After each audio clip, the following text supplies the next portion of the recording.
Par rapport à notre sujet précédent, l'approche logique et scientifique de la création, selon le récit de Moïse, nous sommes parvenus au 6e jour lorsque Dieu va créer l'homme à son image, selon sa ressemblance, avec le domine, n'est-ce pas? Nous avons parlé de la forme, n'est-ce pas? Mais nous ne sommes pas allés dans le fond, parce que nous notons que c'est un livre que nous écrivons sur la création, mais la création de l'homme est encore plus complexe que ce que nous avons déjà fait, l'exposé que nous avons donné depuis l'avant-premier jour jusqu'au premier jour. L'avant-premier jour, au premier jour, jusqu'au 6e jour. La création de l'homme seulement est encore plus complexe. Je veux dire encore aussi volumineux et aussi pertinent. Mais étant donné que c'est un livre que nous écrivons, nous pensons que ceux qui vont acheter le livre doivent avoir la primeur d'un certain nombre de choses. Par conséquent, nous ne pouvons pas tout exposer ici sur notre plateforme, parce que cela ne va pas pousser, n'est-ce pas, ceux qui voudront bien se procurer ce livre-là, de le faire, étant donné que nous l'avons déjà exposé sur notre plateforme, c'est-à-dire les réseaux sociaux. Mais également, lorsque nous écrivons, nous allons encore plus dans les détails que nous ne pouvons pas apporter, n'est-ce pas, ici, dans une prédication ou dans un enseignement de ce genre-là. Alléluia. Alléluia. Alléluia. Alléluia. Maintenant, le sujet de la dîme est lié à la création de l'homme. Si vous voulez, le sujet de la dîme prend sa source dans la Genèse, prend sa source dans le jardin d'Éden. Alors nous voulons toujours, dans cette volée-là, parler du jardin d'Éden et de la création de l'homme, car la dîme peut également nous amener non seulement à comprendre comment est-ce que Dieu va faire l'homme, n'est-ce pas, mais également va nous amener à parler aussi des conditions d'Éden. Donc nous achevons, n'est-ce pas, la création selon le récit de Moïse par un sujet qui va également nous amener à quelque part approfondir la pensée de Dieu de faire l'homme à son image selon sa ressemblance afin qu'il domine. Alors le sujet, selon le titre que nous apportons, que nous donnons à ce sujet de la dîme, c'est pourquoi la dîme. Pourquoi la dîme ici a deux sens. C'est-à-dire pourquoi d'abord Dieu a voulu que l'homme paie la dîme, n'est-ce pas? C'est le premier. Le deuxième sens, c'est pourquoi la dîme. Autrement dit, pourquoi 10%? Parce que la dîme, c'est 10% de ses revenus. C'est 10% de ses revenus. Alors, pourquoi 10% et non 5% ou 15% ou 20% ou 30%, 40%, 50% ou autre? Pourquoi Dieu va définir 10%? Pourquoi 10%? Alléluia. Il est important que les hommes, surtout les chrétiens, nous disons que ceux qui auront la connaissance sont ceux qui dominent. Il y a environ plus de 60 ans, je dirais 60 ans, que la Chine était au même niveau de développement que notre pays. Alléluia.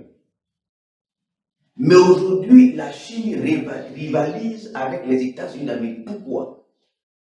Ou quel est le secret? Le secret, c'est la connaissance. Et la connaissance, le savoir-faire, n'est-ce pas? La Chine aujourd'hui a un savoir-faire qui est basé ou qui est dû à sa connaissance. C'est la connaissance que nous avons qui nous donne à faire. Vous voyez? C'est pourquoi Dieu va se manifester à travers sa parole, parce que la parole de Dieu est la connaissance.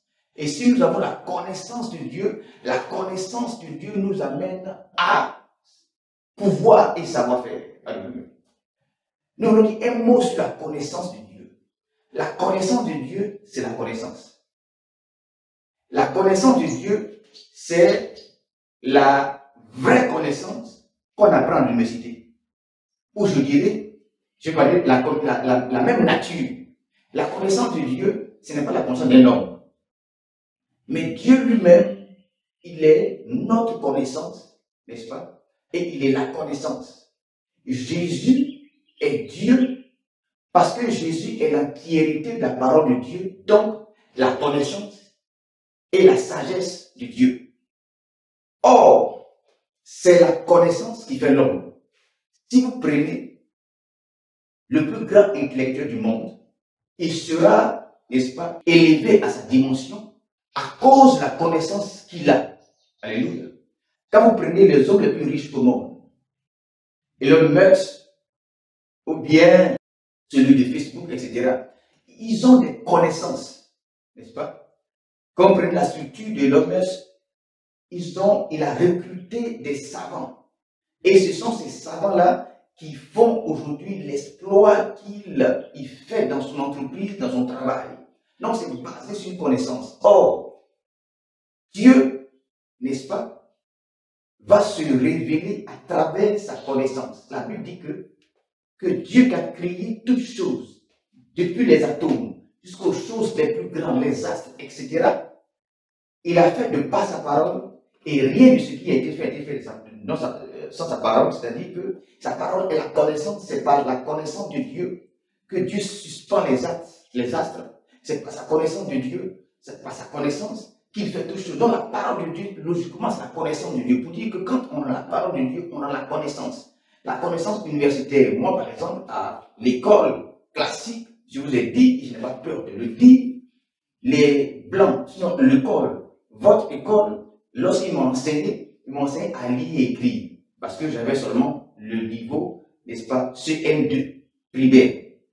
Mais lorsque j'ai rencontré le Seigneur, l'onction de Dieu va féconder mon intelligence, mon cerveau, pour qu'aujourd'hui je puisse, pas à travers des hommes, pas à travers ce que j'ai appris des hommes, mais aujourd'hui, la connaissance que j'ai est basée sur ce que le Saint-Esprit m'a enseigné, parce que le Saint-Esprit est une réalité. Pour moi, la réalité du Saint-Esprit, elle est diverse, mais également, elle se traduit de par la connaissance que j'ai, parce que Dieu s'est révélé à moi, et Dieu m'a dit que je vais t'enseigner. Dieu m'a dit que je vais t'enseigner.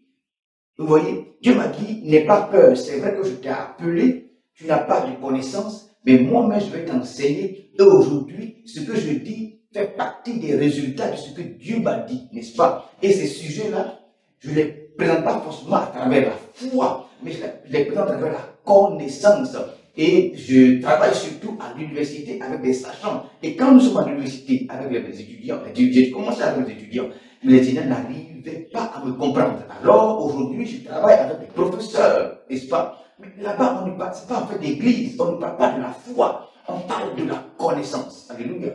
Et dans les différents sujets dont il est question, nous parlons de connaissance parce que Dieu, de par sa parole, je crois que c'est lui qui a créé la terre, c'est lui qui a créé les astres, c'est lui qui a créé les âmes, les plantes, il a créé les animaux, le fonctionnement, n'est-ce pas, des astres, le fonctionnement de l'homme, de sa psychologie, n'est-ce pas, sa façon de réfléchir, etc.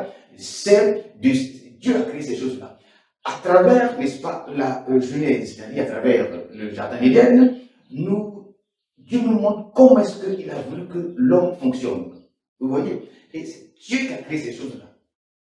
Nous avons dit que lorsque Dieu crée l'homme, nous allons pas aller dans les détails, lorsque Dieu crée l'homme, il dit faisons-le à notre image, selon la ressemblance. Vous voyez? Je vais donner un exemple. Quand nous lisons le verset 26 de Genèse, n'est-ce pas, au chapitre 1er, Dieu dit faisons. Faisons, il est pluriel.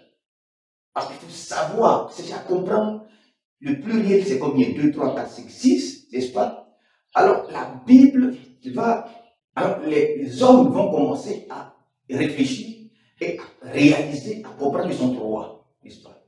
Pourquoi trois? Donc, c'est du mot trois que vient le mot Trinité. Nous parlerons de la dîme et nous sommes en train de parler de la dîme. Mais nous introduisons pour que nous puissions comprendre d'où vient la dîme dans le jardin d'Éden. Alors, au verset 26, le chapitre 1er, Dieu dit faisons, c'est pluriel. Nous allons analyser brièvement cette phrase pour que nous comprenions que Dieu n'est pas seulement les choses spirituelles élevées dans l'esprit, mais Dieu est également rationnel. Le faisons, il est pluriel. Alors, pluriel, c'est combien? Vous voyez? Alors, les hommes ont déjà trouvé, ils ont fait une analyse ou une hypothèse où ils parlent de trois, d'où le mot trinitaire. Trinitaire, ce n'est pas une doctrine. C'est un mot dans le dictionnaire qui veut dire trois. Ils ont lié à Dieu. Est-ce que Dieu est en trois ou Dieu n'est pas en trois? C'est tout. C'est pas une doctrine. Alors, pour nous, Dieu est en trois. Et le mot trinitaire ne nous gêne pas. Ça veut dire trois en un. C'est ce que ça veut dire. Trois en un, ou si vous voulez, un en trois. Par exemple, l'être humain est-il corps, âme et esprit? Si oui, alors l'être humain est trinitaire. Ça veut dire trois parties. Est-ce que Dieu, il est trinitaire? Lui, Dieu est trinitaire. Pourquoi Dieu est trinitaire? Parce que d'abord, lorsque nous analysons ce verset, le faisons, c'est plus bien. Est-ce que ici, ce sont les anges? Non. Parce que dans cette phrase, il est dit, faisons quoi? L'homme. Comment nous devons faire l'homme? À notre image. Alors, l'homme doit être à l'image de qui? Est-ce que l'homme doit être à l'image des anges? Si l'homme doit être à l'image des anges, alors ce sont les anges qui ont créé l'homme pour que l'homme soit à leur image. Or, si nous sommes dans la Bible nous dit que l'homme est à l'image de Dieu. Donc, le pluriel qui parle ici, c'est Dieu. Mais est-ce que Dieu est en deux? Non, Dieu est en trois. Jésus, dans le Nouveau Testament, a pu dire qu'il est la parole de Dieu. Il est le seul qui a dit qu'il est la parole de Dieu. Et également, lorsqu'on analyse tout ce que la Bible dit de lui, la Bible le présente comme Dieu. La Bible le présente comme Dieu. Nous avons un enseignement là-dessus depuis la Genèse jusqu'à l'Apocalypse où nous présentons Jésus comme Dieu.